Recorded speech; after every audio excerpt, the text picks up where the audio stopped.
The next is TradingView message. Here you get two signal types, entry and exit. Some TradingView strategies send alerts for both entry and exit. If your strategy gives an exit signal and you've selected exit type, then it will only close the current trade, not open a new one. Now about entry signals. If you've selected entry and set reverse signal to true, here's what happens. A buy signal will open a buy trade. If a sell signal comes next, it will close the buy and open a sell. But if reverse signal is false, it works differently. A buy signal opens a buy trade. If a sell comes, it doesn't close the buy. It just opens a new sell separately. So in short, reverse signal true is close old, open new. Reverse signal false, both buy and sell can stay open. Note, in exit mode, reverse signal has no effect. Exit alerts only close trades, they don't open any. Here, you have the option to select a symbol available in MetaTrader 5. You can choose your preferred symbol from the provided list. In magic number, you have to write the magic number you want for your trade. But remember, the magic number for all your strategies should be different. In slippage, you can write the maximum slippage. Remember, this value is given in points, so you have to write it in points. Then if you want, you can also set the maximum spread. If the spread is more than this, your trade will not open. This value is also given in points, so if you want to input the maximum spread, you can do it in points. If you don't write anything in this input field, the spread will not work. After that, we have the option of reverse signal here. In reverse signal, two options are given, true and false. If you want to close the order on the opposite signal, then you set the value here to true. If you don't want to close the order on the opposite signal, then you set it to false. Then comes lot type. Here, 4 types of lot types are given: fixed lot, auto lot, risk percentage, and martingale. In the fixed lot, you can write the quantity with which you want to place the order. Then comes the auto lot, whose formula is given on your screen. It is your account balance divided by your auto lot factor. Whatever value comes out will be the quantity of your trade. Next, there's the option to trade based on risk percentage. This automatically decides your quantity based on your account balance, stop loss, and the inputs you have given. After that, there's the martingale lot. If you want to use martingale in your trade, you can write the martingale quantity here. Then comes martingale logic. Here, 3 types of logic are given: multiply simple, multiply decimal, and increase. In multiply simple, your quantity will be multiplied by the previous quantity according to the multiply factor you write.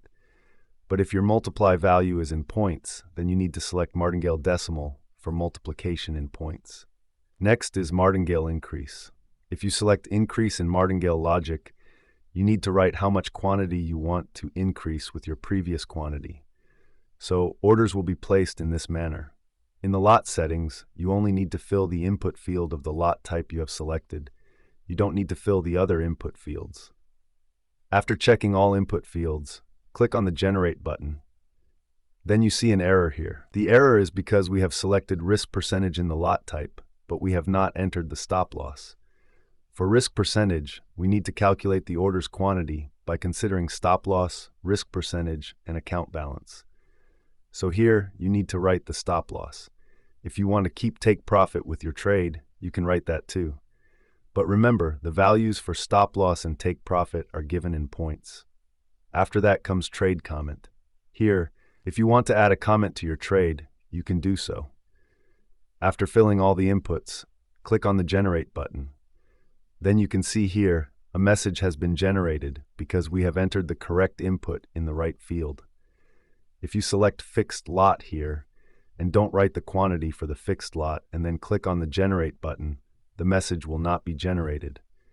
Whatever input you have selected, you will have to fill the fields accordingly. Then, click on the Generate button and your message will be generated. In TradingView, there are some strategies that require us to create separate alerts for buy and sell signals. Here, we can see the signals for both buy and sell. For each signal, we need to create separate alerts. First, we will create an alert for buy. Therefore, to create a buy alert in the TradingView message, as we have the option of order type, we mostly select Signal Alert. However, if for a specific type of strategy, we need to generate separate alerts for both buy and sell, Then we have to create separate messages for buy and sell. First, we will create a message for buy. Here we will fill all our input fields. After filling the input fields, we will click on Generate Message. You will see Buy written on the side. If we select Signal Alert and click on the Generate button, Strategy Order Action will appear.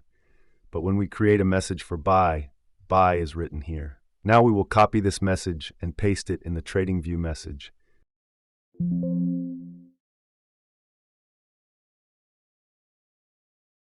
Do not forget to paste your webhook URL in the webhook alert and then click on the Create Alert button.